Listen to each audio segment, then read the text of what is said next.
How you doing? This is Coach DeCarlo. A number of you have inquired what happens after we die, and there's of course various speculations of what happened. Now, what I'm going to do is give you first and foremost scripture, and I'm also going to share with you a few personal experiences that I've had, and hopefully this helps you to understand that there is no death, as we call it. There is a separation of this earth suit, or what we call a body, from spirit. And a lot of times what happens is we're so caught up in ego that we think that that's the end of us. No, it's just the end of the earth suit. And ego's goal is to preserve the earth suit. This is why many of us are distressed, because we wonder if this is it. I mean, once this body dies, that's it. Well, no, that's not it. And we'll discuss that more. And like I said, first and foremost, you're a spiritual being having a human experience. We're going to be speaking to that. And hopefully, this will give some of you some wherewithal and some comfort. Now, forgive me, I kind of made this thing ominous and scary and spooky. So forgive me for doing that. This is how most of us see death. We see this scary stuff that transpires. But understand this, I want to give you a scenario. When a child has been in its mother's womb for 6, 7, 8 months, 9 months, when it's brought out to the world's a very scary place. But then we spend some 30, 40, 50, 60, 70, 80, sometimes even 100 years in this earth suit. So then we become that child again. And the hereafter seems like a very scary place. And I understand that. But understand, what we call the physical body is what we call a terrestrial suit. Scripture talks about moving from the terrestrial to the celestial. That's a spiritual body. But understand this, the spiritual body is timeless. Now, because we occupy this earth suit for a period of time, like I said, many of us think that this is it. But this is not it. And so this scary picture that I have next to me is not your end, it's the end of the body. Body returns to the dust where it came, and spirit returns back to the source from which it came, which is God. So we'll talk more about that. Let's go into that first before I go into my own personal story. Scripture says this, that we're confident. To be absent from the body is to be present with God or the Lord. I like to say that God is that good that one desires, or the Lord is the law of right decree. But we're also speaking from the spiritual aspect, the Elohim, the one made up of many, we call God. You're going to return back to the source of the allness known as God. So you'll take on a different body. Even the personification of Jesus, when he was represented in the Bible, took on a different body. This body was able to pass through walls and so forth. But it says that the physical body, the ego suit, the vehicle of travel for the ego, will return back to the ground from whence it came, but the spirit will return to God who gave it. Many people in Paul's time had the same question. And he said, listen, that the body is sown a natural body. So we're talking about the physical body, and it's raised a spiritual body. So what is he saying?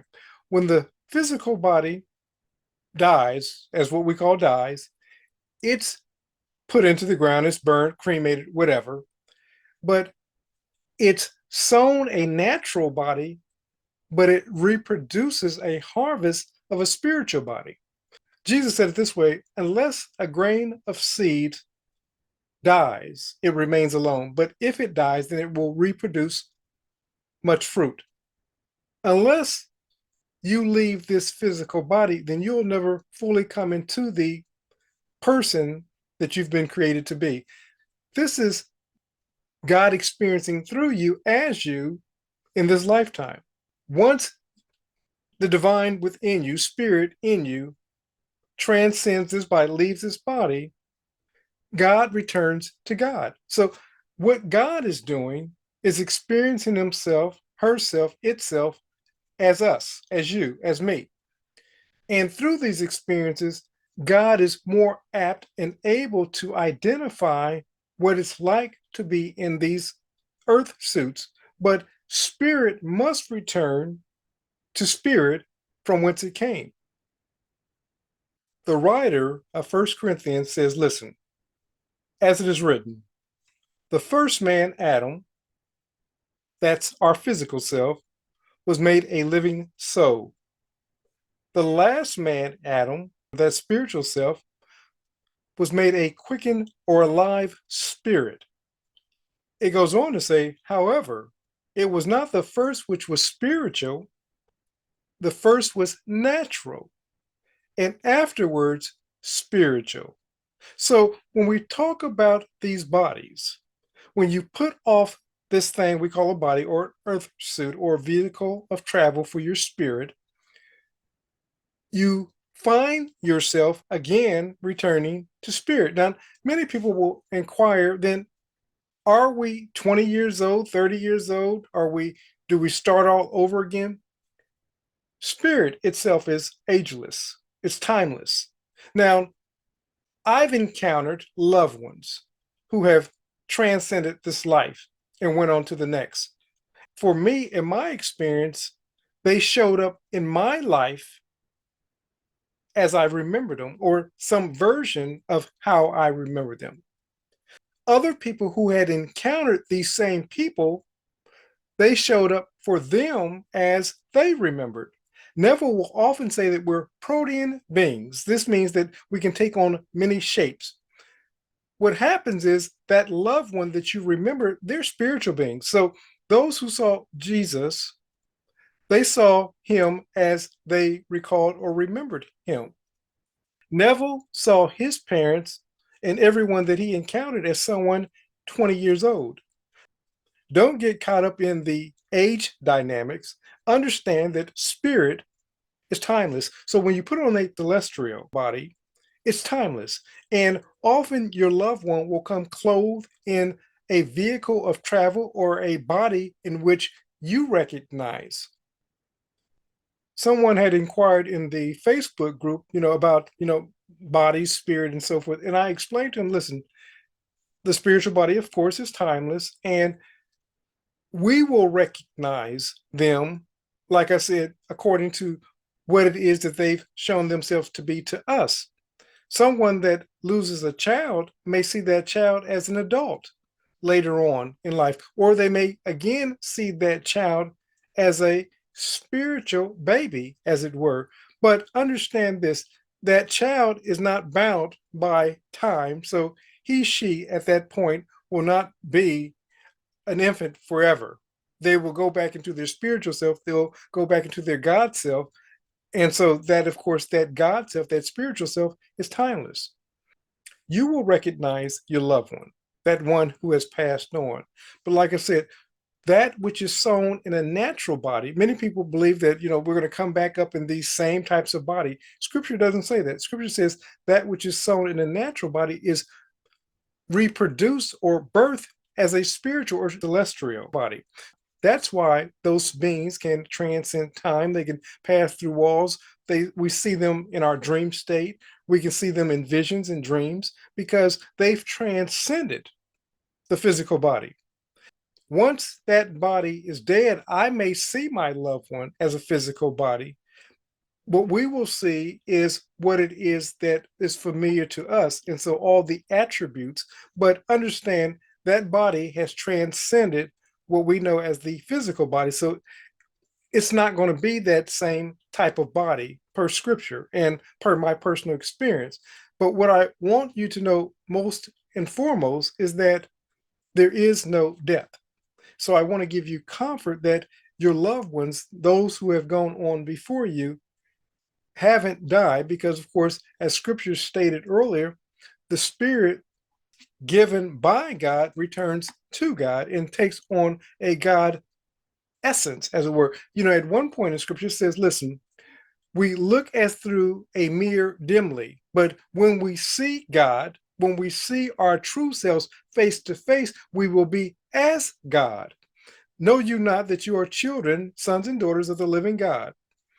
The Spirit of God dwells within you. So understand you are a spiritual being having a human experience, but your body, the thing that you think that is you, it's more so a vehicle of travel for your spirit, which is eternal. When spirit is done with this body, it will just clothe itself in a new form that's more comparable to that new stage of existence. Like I said, many of us are fearful, and we see this skeleton, we see this skull, we see this death, we see the grim reaper, and so forth, because we're unfamiliar with the transition. Like the child that's coming out of its mother's womb is unfamiliar with the new world that it's stepping into. Only thing you're doing is leaving from one dimension to the next. You're opening up a door. In this case, the child is opening up the door of the mother's womb and coming out into the world. You're opening up the door of so called death, and you're transcending into a spiritual realm or to your true self, your true essence, which is spirit. So, spirit can't die, spirit is eternal. And so, like I stated, understand that you're not going to die, but you will transcend this physical body. I had a conversation with a friend a couple of years ago, and she says, well, I've decided that I'm never going to die. I'll say this for those who are never going to die: nobody's ever left this world alive, as it were. You're going to transcend this thing called a physical body. This physical body isn't designed for eternal purposes. It's now it can live in some cases through lab studies and so forth 100, 150 years, maybe even 200 years. And there was a time that men, women used to live to be 800, 900, 1,000 years old. One day, this body will return to the dust. So no matter how long you may live, you can't take this physical body into that next dimension. Paul says, not that we shall all die, but we shall all be changed in a twinkling of an eye. So you're going to put off this physical body. Don't you may not call it death, whatever, but you will transcend from this physical body into your spiritual body. So whatever form that takes on, that's going to be your new occupancy. Whatever happens thereafter, nobody can tell you, all the things that we're going to do from a realm of eternity. What we do know is that this spiritual body doesn't die. So I want to give you comfort in that, and you understanding that the life after living is not death. It's just another form of existing.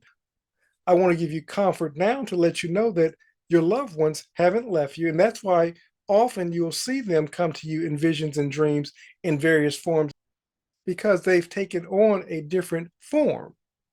Like I said, don't be disturbed by so called death. It's just a change of location, a change of dimension, taking off one suit and putting on a new suit. So I just want to give you comfort in that.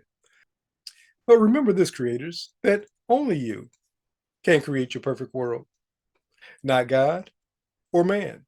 Only you can create your perfect world. Until we speak next time, this is Coach DeCarlo saying have a great and abundant day.